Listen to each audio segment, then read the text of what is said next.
Hello friends, आज हम पढ़ेंगे दोस्तों एक पोएम जिसका नाम है होली थर्सडे, जिसे लिखा था विलियम ब्लेक ने। होली थर्सडे में विलियम ब्लेक ने एक खास दिन की बात की है, होली थर्सडे यानी कि पवित्र थर्सडे।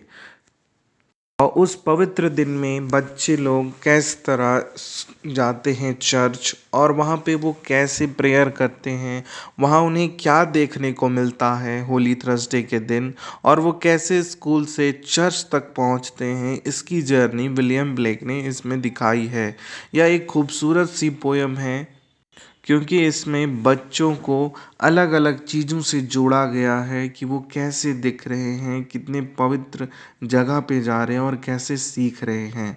तो ये जो पोयम थी दोस्तों, होली थर्सडे, ये पार्ट थी एक कलेक्शन ऑफ पोयम का जिसका नाम था सॉन्ग ऑफ इनोसेंस, और इसे विलियम ब्लेक ने 1789 में पब्लिश कराया था। यह पोयम सिर्फ 12 लाइंस की है, लेकिन 12 लाइंस जो है वो राइमिंग करेगी ए बी बी, यानी कि एक लाइन दूसरे लाइन को रिपीट करेगी। यह 3 स्टैंजाज में है। और इस पोयम में जिस कलेक्शन में ये पोयम थी सॉन्ग ऑफ इनोसेंस, वो रोमांटिक एज की सबसे बेस्ट मानी गई थी, वन ऑफ द सबसे बेस्ट कलेक्शन मानी गई थी, जिसे लिखा गया था विलियम ब्लेक के द्वारा। अब आइए दोस्तों विलियम ब्लेक के बारे में जानते हैं। क्यों विलियम ब्लेक का जन्म हुआ था दोस्तों 28 नवंबर 1757 यानी कि 1757 में, और इनकी मृत्यु हो गई 12 अगस्त 1827 लंदन में। यह एक पोएट रहे, पेंटर भी रहे, रोमांटिक एज के काफ़ी जाने माने पोएट इन्हें कहा गया। इन्होंने काफ़ी अच्छे अच्छे कलेक्शंस लिखे, जिसमें से सॉन्ग ऑफ इनोसेंस का कलेक्शन एंड एक्सपीरियंस का कलेक्शन आज हम देखेंगे। और इन्होंने the marriage of heaven and hell भी बहुत अच्छे से लिखा है। तो ये रहा दोस्तों विलियम ब्लेक के बारे में। अब आइए हम पोएम को लाइन बाय लाइन पढ़ते हैं और जानते हैं कि आखिर पोएट इन 12 लाइनों में हमें क्या बताना चाहते हैं। "'Twas on a holy Thursday, their innocent faces clear, the children walking two and two in red and blue and green, grey-headed maidens walked before with hand as white as snow, till into the high dome as pools, they like Thames water flow." ट्वाज on a Holi Thursday, यहाँ पे ट्वाज old English है दोस्तों। ट्वाज मतलब today यानी आज। आज जो Holi Thursday है, देयर इनोसेंट फेसेस क्लियर, वहाँ पे कुछ मासूम चेहरे दिख रहे हैं। तो मासूम चेहरे यानी बच्चों का दिख रहे होंगे। The children walking two and two in red and blue and green, और वो जो मासूम चेहरे वाले बच्चे हैं वो ग्रुप में चल रहे हैं, जिसमें से रेड ग्रुप है, ब्लू ग्रुप है और ग्रीन ग्रुप है। और ये जो ग्रुप है वो दो दो ग्रुप में है। Grey headed beadles walked before with hand as white as snow. Grey headed यानी कि उनके माथे पे कैसा बाल है, ग्रे कलर का, यानी वो बूढ़े हैं।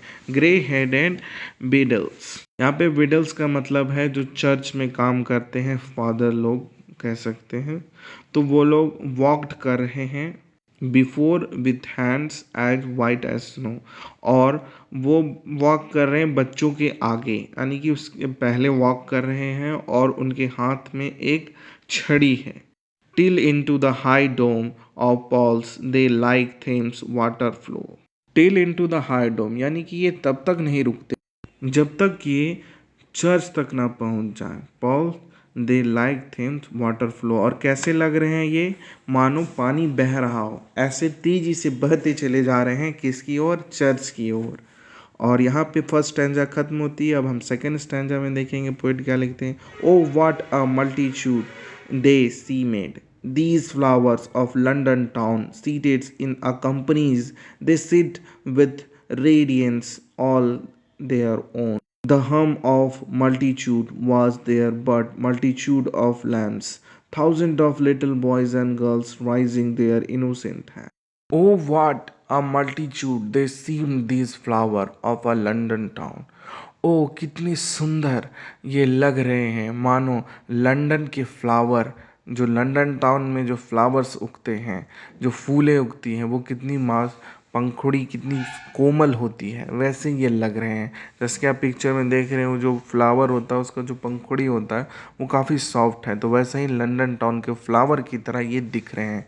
Seated in the companies they sit with radiance all their own. Seated in companies यानी कि वो जब एक साथ बैठते हैं, कंपनी दे रहे हैं एक दूसरे को, दे सीट विथ रेडियंस। रेडियंस यानी कि चमक, तो उसमें उन बच्चों में एक चमक है। जब वो एक दूसरे के साथ बैठे हुए कंपनी दे रहे हैं तो उनमें क्या है, एक चमक है। The hum of multitude was there but multitude of lamps. जब वो बात करते मल्टीट्यूड में, जब वो एक दूसरे से बात कर रहे हैं लगातार, तो वो कैसे लग रहे हैं, मानो भेड़ें जो होती हैं वो मिनमिना रही हों। यहाँ पे भेड़ इसलिए जिक्र किया गया है क्योंकि जीसस क्राइस्ट भी भेड़ चराया करते थे और भेड़ उनका सबसे प्रिय जानवर था। तो वो भगवान के इतने प्रिय हो गए हैं, तो ऐसा लगता है मानो वो भेड़ ही हैं और वो जीसस क्राइस्ट के सबसे ज़्यादा करीब हैं। Thousands of little boys and girls raising their innocent hand. Thousands यानी हजारों लिटिल बॉयज़ एंड गर्ल्स यानी बच्चे बच्चियाँ अपने हाथ उठाते हैं और बहुत ही मासूम दिख रहे हैं वो हाथ उठाते हुए। तो यहाँ पे पोएट इस स्टैंजा में बच्चों को लैम्प से कंपेयर करके यह बता रही है कि वो यहाँ पे पहुँच चुके हैं। अब आगे देखते हैं पोएट क्या कहते हैं। Now like a mighty wind they raise to heaven the voice of song, और like harmonies thundering the seats of heaven among, beneath them sit the aged men wise guardians of the poor. They cherish piety lest you drive an angel from your door. Now like a mighty wind यानी अब ऐसा लग रहा है जैसे कि एक सर्द हवा चल रही हो, खुशनुमा हवा चल रही हो। They rise haven the voice of song. क्यों ऐसा लग रहा है, क्योंकि बच्चे लोग अब गाना स्टार्ट कर रहे हैं। वो जो चर्च में जो गाना गाया जाता है वो इंग्लिश गाना वो गा रहे हैं और ऐसा लग रहा है कि वो इतना लाउड गा रहे हैं, जैसे लग रहा है कि हवाएं चल रही है और उनकी जो आवाज़ें हैं वो हेवन तक पहुंच रही होगी, इतना लाउड वो गा रहे हैं। और like the harmonious thundering the seat of haven among, और लाइकली हारमोनियस थंडरिंग, थंडरिंग यानी कि बिजली कड़कना, तो उनकी आवाज़ें कैसी हैं, लग रहा है जैसे मानो बिजली कड़क रही हो। The seat of haven among, और उससे भगवान का सिंहासन हिलेगा और वो नीचे आएंगे उनसे मिलने। Beneath them sit the aged men wise guardians of the poor. Beneath them sit the aged men wise, यानी उनके साथ जो बैठे हुए हैं गार्डियंस, यानी कि जो उन्हें लेकर आए थे, जिनके बाल ग्रे थे, फादर्स, वो गार्डियंस के रूप में उन्हें लेकर आए थे, वो लोग भी अब मैन वाइज हो गए हैं और वो अब फीके पड़ रहे हैं बच्चों के सामने, क्योंकि बच्चों की मासूमियत इतनी अच्छी है और वो बहुत ही मासूमियत से भगवान को बुला रहे हैं। इसके सामने फादर भी फीके पड़ रहे हैं। देन चेरिस अ पीटी, यानी कि